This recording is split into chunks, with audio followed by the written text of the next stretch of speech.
या श्रिय स्वयं सुकृतिनां भवने सुलक्ष्मी पापात्मनां कृतधियां हृदय सुबुद्धि श्रद्धा सतां कुलजनप्रभवस्य लज्जा तां त्वां नताः इस परिपालय देव विश्वम। जय माता दी। नवरात्रियों में दुर्गा की उपासना से भक्तगणों को शक्ति अर्जित होती है। आज श्रवण करेंगे दुर्गा सप्तशती के 6वें अध्याय की कथा। ध्यान। मैं सर्वज्ञेश्वर भैरव के अंक की निवासिनी परम श्रेष्ठ पद्मावती देवी की आराधना करता हूँ। वे दोनों नागराज के आसन पर आसीन हैं। नागों के फणों में शोभित होने वाली मणिमाला से उनका शरीर सुशोभित हो रहा है। उनके अंगों की दीप्ति सूर्य के समान है और 3 नेत्र उनके सौंदर्य का वर्धन कर रहे हैं। उनके हाथों में माला, कुंभ, कपाल और कमल हैं तथा उनके मस्तक में अर्धचंद्राकार मुकुट शोभायमान हो रहा है। ऋषि कहते हैं, देवी के मुख से ऐसी बात सुनकर दूत को बहुत ही आश्चर्य हुआ और उसने दैत्यराज के पास जाकर विस्तार पूर्वक समाचार कहा। दूत से ऐसा उत्तर सुनकर वो दैत्यराज अत्यंत क्रोधित हो उठा और अपने सेना नायक धूम्रलोचन से कहा, धूम्रलोचन, तुम अतिशीघ्र अपनी सेना के साथ जाकर उस दुष्ट स्त्री का केस बलपूर्वक खींचते हुए यहाँ उठा लाओ। उसका रक्षक यदि यक्ष, गंधर्व, देवता आदि कोई भी हो तो तुम उसे अवश्य ही मार डालना। तब ऋषि ने कहा, शुंभ का आदेश पाकर वो धूम्रलोचन अपनी 60,000 सेना के साथ वहाँ से तुरंत ही चल पड़ा। वहाँ पहुँचकर उसने हिमालय पर निवास करने वाली देवी को देखा और ललकार कर कहा, अरे तू मेरे स्वामी शुंभ निशुंभ के पास चल।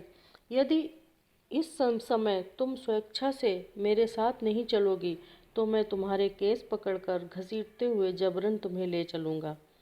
तब देवी ने उससे कहा, तुम दैत्यराज के आदेश से आए हो और तुम स्वयं भी बलवान हो तथा तुम्हारे साथ इस समय विशाल वाहिनी भी है। ऐसी अवस्था में यदि तुम मुझे बलपूर्वक भी ले चलोगे तो मैं तुम्हारा क्या बिगाड़ सकूंगी। ऋषि ने कहा। देवी के उत्तर से धूम्रलोचन उनकी ओर दौड़ पड़ा। तब देवी अंबिका ने हूँ शब्द का उच्चारण करके उसे भस्मीभूत कर डाला। तत्पश्चात क्रुद्ध हुई उस विशाल सेना ने देवी पर आक्रमण कर दिया। फिर अंबिका और राक्षसी सेनाओं में तीक्ष्ण बाणों, शक्तियों तथा फरसों का युद्ध आरंभ हो गया।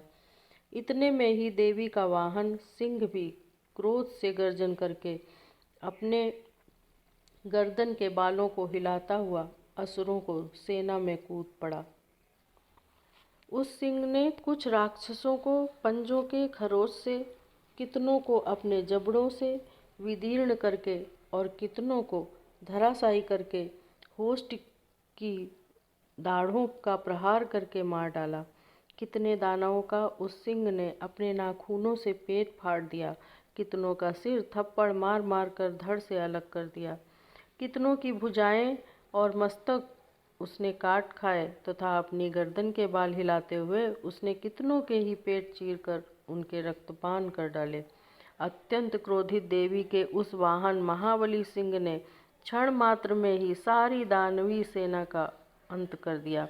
शुंभ राक्षस को जब यह समाचार मिला कि युद्ध में धूम्रलोचन मारा गया और उसकी सेना सिंह के द्वारा नष्ट हो गई, तब वो अत्यंत कुपित हुआ। क्रोध में आकर उसके अधरोष्ठ कंपित हो उठे।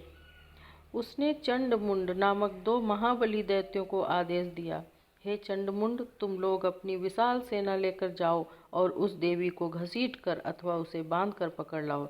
यदि इस प्रकार उसका आना कठिन हो तो उस पर समस्त दानवी सेना के शस्त्रों का प्रहार करके वहीं पर वध कर देना। उस दुष्टा की हत्या हो जाने तथा सिंह के मारे जाने पर उस अंबिका को पास से बद्ध करके यहाँ तुरंत ही लौट आओ।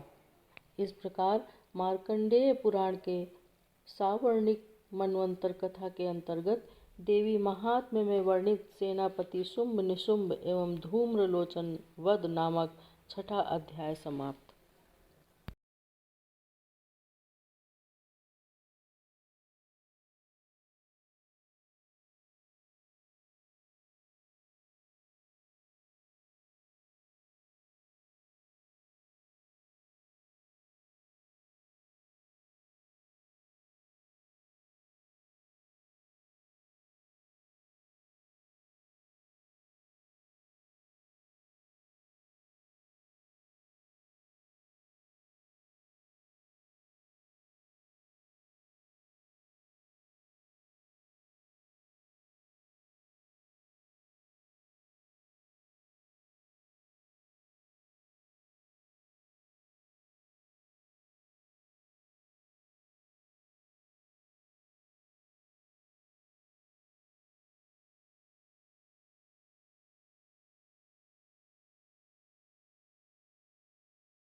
जय माता दी।